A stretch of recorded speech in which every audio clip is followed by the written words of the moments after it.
Well, Macron, of course, has seen his popularity slump. I think it's at the lowest levels now for a French president. So what can we expect from this reshuffle? Well, I hope, you can only imagine that Macron is hoping a lot. But, this has been a terrible rentrée for Macron. So, the rentrée is probably not a term that many of our viewers know of, but we both live in France, so we know how significant it is. It's the beginning of the school year, but for many in France, it's the beginning of the year. And it's been terrible. He's seen 3 cabinet ministers resign. As you said, his popularity has dropped to 34%.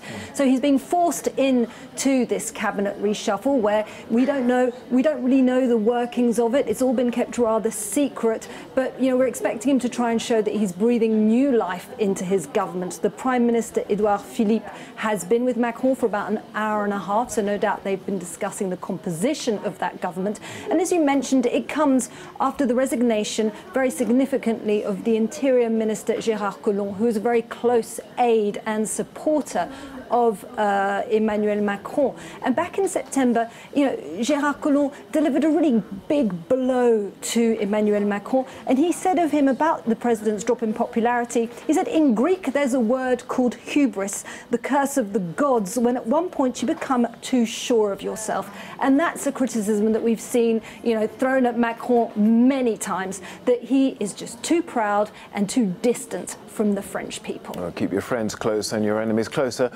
Of course, today in France, there's a nationwide protest going on against the many of the reforms that he's trying to bring through. What do you think effect this is going to have?